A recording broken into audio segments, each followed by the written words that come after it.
start. Hi, Danie. Thank you for coming on the Hello. show. Thank you for having me. I'm really excited. Me too. So we are both foodies. We are food buddies. Yes. And it's Yes, really we funny sure because are. I've had a few Instagram cyber friends come on and I've never actually spoken to you guys before. Yeah, I know. We like message all the time, but we don't even know each other. And when we But say I feel message, like I know you now. I Yeah. annoyingly voice message because I'm over typing and I feel old and get RSI. And everyone's like, I can't hear your voice message now. I'll reply later. But I just love connecting with other people on the gram that I sense that are authentic and our kind of businesses sort of align in what we do and how we show up. And I just think sometimes bring the forces together. That's what I say. I mean, I don't have that perspective where it's like, oh, she's doing cooking, so she's my frenemy sort of thing. No, I'm like, come on board. No. What can we do? What can we do to like plenty of room for foodies in the world? I know. So you are Italian, aren't you? Background? Yes. I am, yes. You can tell from my last name. It's very Italian. I'm going to ask this question. Are you Southern or Northern? I'm Southern. I'm from Calabria. Do you get that a lot? Do you get that? Oh, I do, but I feel like everyone I know is from there anyways. I think so too. I don't know many people that are from the north.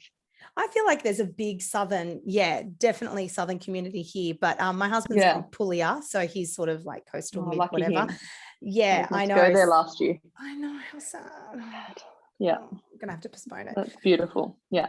But yeah, so I am not actually Italian. Everyone knows this. I'm like... not even, but my husband is, so I definitely cook Italian, but obviously, South American and there's Middle Eastern in there, but I'm like all for it. I love it. So do you want to let everyone know, obviously, who you are or where you're at and what you do, Danie? Of course. So I run a Instagram called Cooking with Danie. Not really original, but I really struggled to come up with a name, which sort of was born out of developing recipes. And I liked like posting what I was cooking on my personal Instagram. And then obviously when COVID came, everyone was staying home and cooking. So I thought, there's no better time than to launch it than now. I thought about doing it for a few years, but never really had the push to do it. And then it just sort of snowballed from there. So obviously I really enjoy cooking. I love cooking for my friends, my family, and that sort of stuff. Obviously, probably very similar to you. I love how food brings people together. So that's my favorite part. So I just share my own recipes, but also recipes that I've found. I'm a cookbook fiend. I literally have about 80 cookbooks. So any recipes that I find in there, and also draw inspiration from those sort of things as well, and then share them on my Instagram story. I love that. And then so people can follow along, just sort of literally snowboard from there. And obviously it was sort of just a side hobby to begin with, but now I'm trying to sort of think about how I take it to the next level, which is exciting. Yeah. Do you have plans for it and take it to the next level? Like where? I do, sort of. So I've started developing a website, so that's exciting. So that'll launch soon. And then, I don't know, I have a few things floating around in my head. It's just, you just got to kind of go with it, when people are like, so what's your business plan? I'm like, I think we have like goals and we know what we love, and that's the thing, like it's so hard. I think some people set goals like a monetary goal, which obviously, as a business, it definitely is important, but first is definitely helping others and serving them. Exactly, But it is a two-way kind of street. So it's sort of, we help people and it's just that reciprocity thing that's going on. But I thought today we will talk about slow cookers, because I know that a lot of people out there, I get DMs all the time. Every time I post something that's got like my slow cooker going, I get a lot of people ask me, Marilyn, what's your fucking slow cooker? And I'm like, listen, these bastards are not fucking making it anymore. I feel that I love it so much, but so maybe we'll talk a little bit about that, because I know that you are fresh to the slow cooker world. Yes. I am a little bit well oiled, but you definitely the OG in terms of cooking, out of the oven. And I think so I love cooking in the oven. I think so too. Perspective. You can. Okay, so this is the thing. First, I reckon we'll talk about like a slow cooker, like what kind of brands. I have a Morphy Richards, which I adore. It is a stainless steel one. They do not make it anymore, and I love it because it's very long-term sustainable. It doesn't have a high or low setting, which a lot of slow cookers have at the moment. So high or low means basically obviously low, you're cooking it on a very low simmering heat for a longer period of time. However, if you want to make something that's needs, for example, 6 hours on low, you could speed that process up by cooking it on high for like 4. I don't have experience with that, but I have been told that it doesn't come out exactly the same. So I tend to be like, you know, stick to the low. But one thing that I will say is when you're shopping, get something that you can brown. For sure. Get something that has a browning ability, whether it's in the appliance itself or you can take a compartment out and put it on the stove to brown, because people are like, I'll just get a cheapie, but it's like, then you have to brown and seal shit in a pan, and then you're washing up 10 things, which defeats the purpose. Transfer it. Yeah. What so brand? That's the reason why. That's the reason why I went for the one I did. So, I mean, the two, obviously, I would say the two key brands when I put a question to everyone to say what should I get was obviously Sunbeam and Breville, and there's a bit of a price difference. So I ended up going with the Breville. It was a little bit more expensive, but I know that the quality is probably a little bit better. And obviously, a big thing for me was to be able to sear. So the one I ended up getting was the Breville searing slow cooker, and it's really good. You can do like a high sear. You can do a medium sear, you can do like a gentle sear. It's all different stuff. I've just been using the high sear, and it just means that you can do everything in the one pot. You don't have to start cooking on the oven, transfer it in. You can, you know, cook your meat off, put the onions in, sear them, and then, you know, you can go from there. So I think that was really important. But another one that I saw that was really good is that there's a Breville one that you can actually take the pot out and put it on a stove, but only on gas stoves. So I would have 100% got that one, that I have induction cooktop. I thought that's the one that you got. I don't know why. I couldn't get it because I have an induction cooktop. I don't have a gas cooktop. So I would have definitely got that one. That one was highly recommended. And then another one that was really recommended, which was, it was like a $500 pot, but it's the Breville one that does it all. It does the slow cooking, the pressure cooking, the multi rice cooking, all that sort of stuff. So that was also really popular. But I just ended up going for just a classic slow cooker. I think, and so a few of my girlfriends have the Sunbeam one as well, which is probably the Breville equivalent to the sear and seal. They love that too. That one I think can be taken out as well. Other machines as well people are like raving on about is the multi cooks, which basically means that you can pressure cook and you can slow cook. Do everything, I think there's a Philips brand, the multi-cook Philips one. A couple of friends have that. They love it. They are of Asian background as well. So I think that it's really, really versatile for their style of cooking as well. They love it. I just don't, hand on heart, don't have the space to have 100 appliances. And I kind of was like, I've already got the slow, but then I'm like going to buy that purely for what? Like a pressure. I don't generally, I think when you're a little bit more of a forward thinker, that's the only thing with the slow cooker. You got to be a little bit more organized and forward thinking a little bit. And that's why I'm like, I put recipes in my Cucina planner for you, because essentially you've got the stuff ready to go for the week. So if you are a little bit of a forward thinker, well, you don't have to be, but with a slow cooker, it's very, very important, because you don't want to be out at Woolworths or Coles buying all the stuff, then coming home and having to, you've wasted a good chunk of the morning. You need to get it on in the morning. I agree. Or if you're busy as well, just chop it the night before, pop it in there, and then or in a bowl, and then just pop it in the machine and go. No, I agree.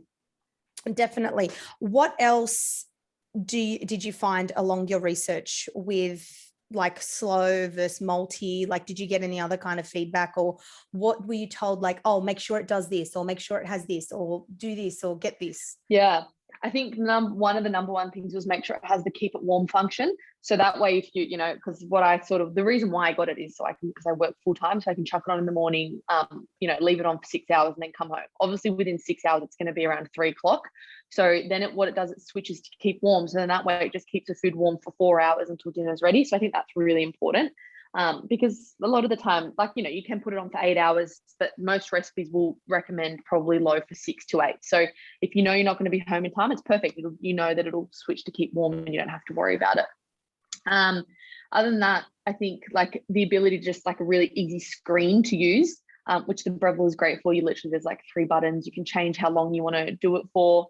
That's it. A lot of people did recommend the one that does pressure and slow, but to be honest, I just don't feel educated enough in the pressure cooker. It's a whole different style of cooking. I haven't really had a need for it. So Like, whereas I sort of felt like I love slow cooking in the oven, which we'll talk about a little bit later. But also that requires you to be home for quite a few hours. And like you said, to be organized. So the reason why I thought slow cooker is good, especially for winter, is because I can do it, you know, whilst I'm at work and that sort of stuff. And while if I'm out on a Sunday, you know, you can chuck it on in the morning, and then when you're home, it's ready. It's really helpful. So yeah. That's it. I reckon. So when I made the switch to slow cooker, obviously I was similar to you. I had kind of nailed the oven, but again, when you're working, you're busy, you can't just be, I mean, I've heard people, some leave things in the oven while they're not home. Yeah. And I'm just not. You could, but also I just don't have that much faith in, you know, affording another home. Exactly. But, exactly. Just maybe, no. But so I definitely got the slow cooker because I just exactly the same thing. However, I was quick to realize that it is different. It is a bit of a different way of cooking. Definitely. My mum, who is a little bit of a traditional cook as well, she had one. She's like, I hate this thing. That's exactly it. like my mum. She's like, it doesn't come out long to get one. Right? They were like, this is rubbish. This doesn't cook it the same. But I'm like, no. It does. There just needs to be a little bit of changes in the way that you cook. Yeah. So exactly. I think, yes, it does come out bland. So it depletes the salt. So I don't even half the time season initially because it depletes it. You can't even taste it. So I add it towards the end, and it definitely makes things a lot more watery. So if I'm doing a whole chook sort of in there, I don't even add liquid half the time, because after a couple of hours, you just see it's like a soup basically. So there is ways around it, but maybe if you want to kind of delve into one of your favorite oven cooked meals, and then I'll tell you maybe how I sort of would do it in the slow cooker. I don't know. Let's maybe do that. That's a good idea. So I mean, as I mentioned before, I love slow cooking, and a few things obviously you need is obviously a good pot. So I did splurge a year ago and bought the Le Creuset pot when it was on special, and I had $100 voucher I would not pay. No, it's the best. I really French love ovens. Everyone needs a French oven. That's the other thing. Like, get a French oven. It's enamel, cast iron, whatever. Like, it is fantastic. It distributes the heat evenly. It's a whole different. People that I've like recommended it to, they've come back to me and be like, oh my God, the food comes out different. It does. And I noticed it straight away with like a risotto. 100%. You can totally tell the difference. And then also, if you obviously, because it is very expensive, Le Creuset one, there is other options. I think there's Staub, Chasseur, and then also Aldi. The Aldi ones are so good. I bought the more of the paler style Aldi one, and I use it all the time. And to be honest, I don't see much difference between that and Le Creuset. It's a good starting point. I would highly recommend the Aldi ones as well.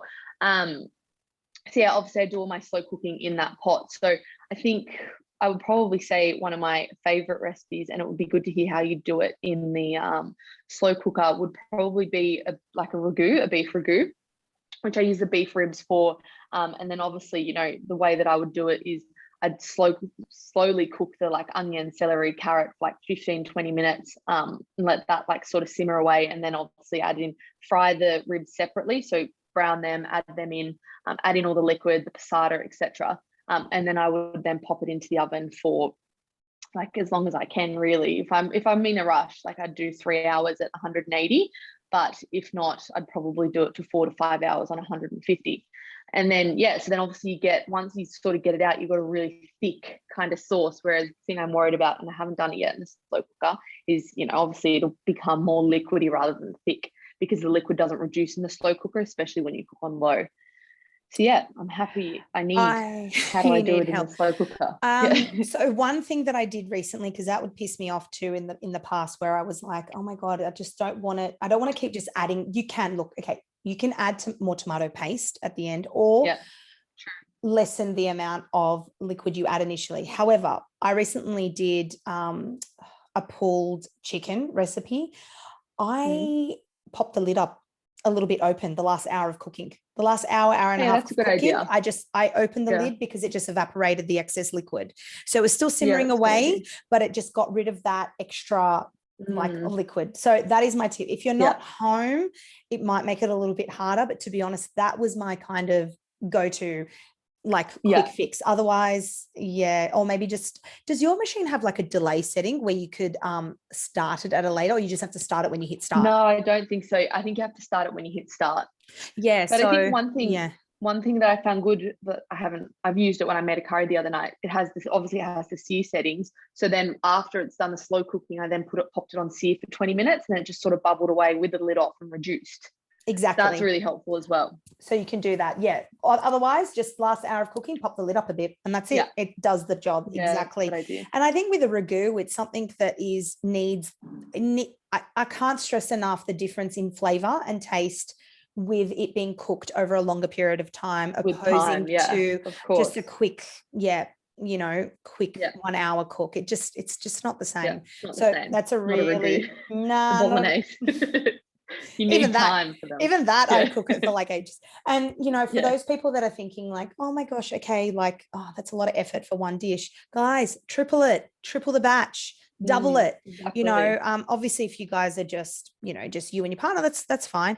But even so, just double the batch, triple it, and then portion it out into containers into the freezer so that you have that ragu that you can repurpose into a gazillion other dishes. I mean, I make it, I'm sure you do too. Make one into and you pies. Can do it. Pies, pasta, lasagna. My partner loves pies. Yep. Whenever there's leftover sauce, he's like, next night pies. So we chuck them in the pie maker, and then it's like literally a 15-minute dinner. I reckon that's our next podcast. It's going to be about pies. Yeah. I feel like we're already on to I'm not even joking. Like, should we just like record it again? So true. So do you have another dish? Let's brainstorm some more dishes to give people some ideas. My other one that I love to do in the Le Creuset, but I would have no idea where to start to do it in the slow cooker, is a slow cooked lamb shoulder. So the way I do that obviously is put it into the pot. I put potatoes on the bottom, lots of lemon juice, lots of garlic, lots of herbs, fresh herbs, and then chicken stock. So, and I leave it in there. If I haven't got time, like I said, I do it for 3 hours on 180, but normally I'd like to do it on 4 to 5 hours. Take the lid off for the last half an hour, and it sort of gets darker color. And then obviously just literally it falls off. You can't even get it out of the pot without it, falling apart. So one thing is, how do we do that in a slow cooker? So I had many fuck ups with that, and essentially it was like lamb stew. My husband's like, this feels like hospital food. What is this shit? And I was like, I'm determined. So what I would do is exactly the same thing. Put less liquid, cook it. But what I would do then is I would transfer it out onto a tray, and then I would pop it into the oven for about 10-15 minutes. That's the only way that unfortunately you can kind of get around getting that really tender fall apart lamb, but not tasting like a soup. It is. And definitely 8 hours. Can we just talk about also to sear or not to sear or seal? Because some people are just like, well, you have to seal the meat. And it does. It makes a difference. You can. However, I have been guilty of just dumping and going, because if I've made a curry, I can easily just dump and go. If I've marinated the night before, there is enough flavor in there to be okay. And good quality meat. Get good quality meat. Go to a butcher and get. I use gravy beef a lot, which is essentially ossobuco without the marrow. But if you guys are doing like soup or even a ragu, just using beef, get the marrow, poke it out. There is so much health benefits in that. I can't even stress enough. Exactly. Some people use chuck. Bones give flavor. Totally. Chuck. Do you use chuck a lot? Chuck beef? Sometimes I will if I can't get gravy, but my mum is like, gravy all the way. She's like, no chuck, just go for the gravy. If I can't get it at my butcher, then I'll go with chuck. But it's definitely nicer when you do gravy. Totally. It's like more grainy or something, chuck. I don't know. Or you could get blade. Is it blade? Yeah, blade's really good too. That's my kind of alternate as well. But gravy is definitely worth it. And try not to get you'll know if it's a good quality or not, because even if you've cooked it for like 100 hours, it kind of still has a rubbery effect if it's not a good quality meat, which you'll probably find that you get from a supermarket. So of course, that was on a bit of a tangent, but anyway. that was. I don't even remember where we started from. Lamb. I know, we're going all the way back at lamb. Yeah. Do you have another one? Hit me. Yeah, I made a curry, massaman curry. That's one of my favorites. One of my all-time favorite recipes that I put on my Instagram. And also one of the reasons why I bought a slow cooker, just so I can have it on weeknights and not have to do it on the weekends, because I'm in the office full time. So yeah, obviously when you do it in the, I'm not gonna, the curry that I made on when I first bought my slow cooker, I was really excited. Is in a massaman, but it's obviously they're all similar. So the one thing I didn't like that like you said, it comes out very watery.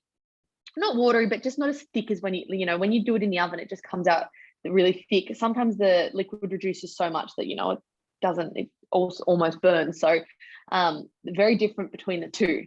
So what would you do in regards to a curry to thicken it? Same thing? Same the sort of thing. Pop it half an hour, like half an hour, an hour at their finish. I can't even talk.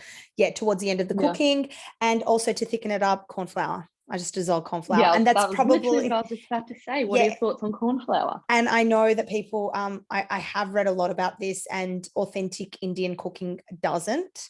They're like, no, it shouldn't be that way. But at the same time, I'm like, well, that's the only that's easy. And if it's done right and not too much, of course, you can't even taste it, and it just adds an element as long as you do it sparingly, mix it with water first and cold water.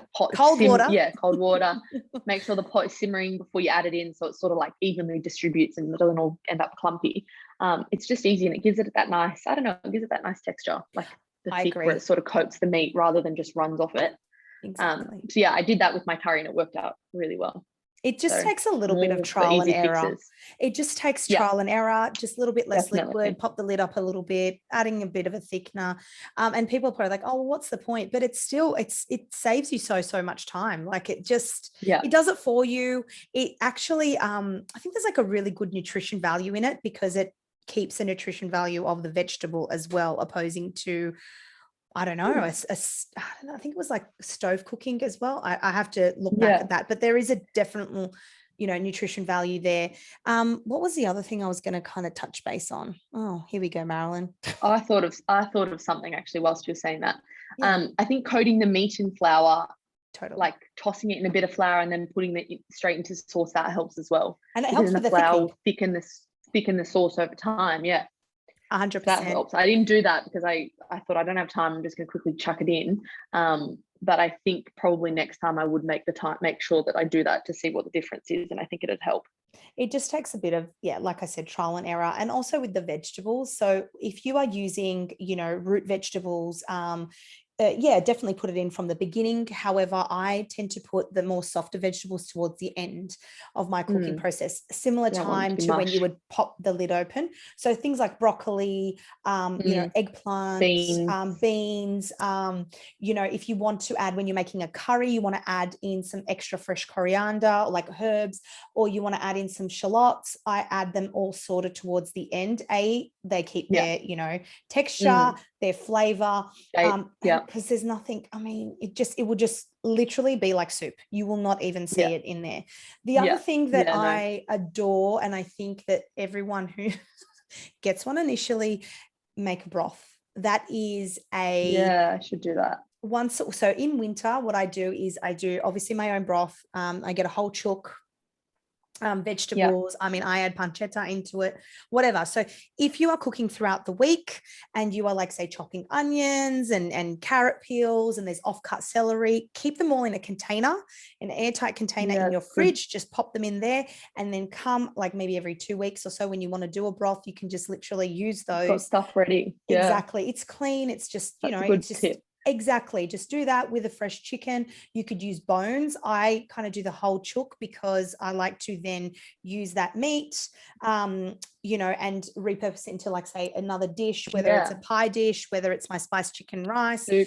Soup, exactly. So then you strain it and you kind of freeze portions, like 1.5 liters or 1 liter, and that's your own stock. Nothing better. In winter, once a week, you do a soup. and that becomes like your lunch or whatever. Definitely. And you can also freeze that off for later dates. So if you want to give it to a friend who's like had a baby or someone's going through a tough time, you have things ready to go in the freezer. So the traditional chicken veg Italian soup is like a crowd pleaser. You could do, you know, Asian inspired soup, anything. It does, like you just dump and go and it's ready. Like it's easy. And it's easy. Yeah. You need easy in your life. Exactly. Cooking shouldn't be hard. Exactly. So for all people that are listening, let's just do a little roundup and recap. So I think when you're looking for a slow cooker, some important points were to have a sear and seal setting just to avoid having to use an extra pan. Sometimes you do it, sometimes you don't. It really doesn't like make a huge difference, but to have it is better, especially that initial little outlay, extra bit of money. It just goes a long way. Makes your life so much easier. You can get a cheaper one if you just want to try it out, but I do find that people, they don't cook as great. They don't cook as great. So then people are sort of, and you've got to get used to your machine. You have to get used to it. So if you're tweaking recipes, because I know that in mine, for example, when I'm cooking a curry, 4 hours is plenty. I don't have a low and high, so 4 hours is plenty. But other people that have done my recipe, they're like, I needed to make it for 6 hours. So you will know what cuts and what dishes. You've got to get used to it. Yeah. What else did we say? We said pop the lid up when cooking. Utilizing flour and corn flour to thicken up your sauce if it is too liquidy. Having to keep warm function is really important, because if you're not at home, you know, you come home and your dinner's on the table, like it's ready and it's warm for you. It hasn't been sitting there, you know, obviously. And then if it isn't kept warm, then there can be issues with, anyways, all that sort of stuff. Forward thinking. So when you are going to the effort of making like a ragu or a soup or whatever, just double or triple batch it. It's always better to just make extra, freeze it off, and think of meals and dishes that you can repurpose. So like we said with the sauce, you could then repurpose it into pies, into a lasagna, into a pasta. It's very versatile. So forward think. Yes, you got to be a little bit organized, but I reckon everyone's getting like really into meal planning, and I've noticed that even in my Cucina planner, because I think people have noticed the importance of, I think if COVID taught anyone, the importance of home cooked meals. And I know we live in such a fast paced life, but just a little bit of forward thinking makes, you know, it goes above and beyond. Your life so much better. Even on like Sunday, I knew that I'd be out all day for Mother's Day at lunch and whatever. The last thing I would want to do is come home and cook. So I just popped on a chicken soup, let it cook all day, came home and it was ready. And then, you know, obviously wasn't that hungry in the end anyways, but at least that way then, you know, I froze a portion of it. I brought it to work the next day. Now I've still got lots of it left over, but at least that way I'm organized and now I've got meals for the week, because you know what I mean, I dedicated half an hour of my time on Sunday morning to make sure that it's ready. So I think it is really important, and you feel so much better for it after. 100%. Anything from home is better than out, I say. So I ask all my guests, could you please give the listeners a CBF, a go-to meal and recipe? I will definitely share it on my page. But if anyone's listening to this and they're like, I don't know what to fucking cook after they've told me to be organized, what is a recipe that they can cook up quickly? My favorite one, which is a bit strange because I was normally really against packets ravioli, but the Rana, have you tried the Rana brand ravioli, the 4 cheese one? Oh my God. Is that the one from so Costco? Good in the yellow pack. No, it's, I don't know if they have it at Costco, but Woolies and Coles, like everywhere has it. It is the best and closest to like fresh pasta. Like it actually tastes, it's not, you know, that gross rubber like ravioli. It's really nice. Like I would say close to fresh pasta. 4 cheese ravioli. So it's just in the ravioli section. And they often go on like half price. So every time they're on half price, they stock up, because it's just good to have in your fridge, because you know that it's there. It literally cooks in 4 minutes. And then I normally just do it with because obviously it's 4 cheese, it's pretty strong. I normally just do it with cooking off lots of garlic, lots, in olive oil, add in cherry tomatoes, just let that cook for 15 minutes until they start to burst, add a bit of butter and Parmesan cheese and pasta, water to thicken it up. And then they just go straight in within 4 minutes, literally 15 minutes. so good, and you have to try the ravioli. I'm gonna get it. The best. I'm gonna get it. You I have usually to. do ravioli with a pesto. That's my kind of like, the kids love it. This would and be it's my so nice with pesto as well. I'm going to do your one though. Like, I think it's just so easy nice. as well, and just so quick. And you know what? I'm pretty sure people in the slow cooker as well do the sauce, any sauce, and then put in the ravioli in it. I haven't tried it myself. Yeah, that's one that we could probably try as well. But yeah, here's two more adventures. But yeah, that's my favorite. Like I said, I'm normally against packet ravioli. This one changed my life. I always have to have a pack in the fridge. It's so good. I know, and you can really freeze it too. You can. So. Thank you so much. Do you want to let people know where we can find you on the grams?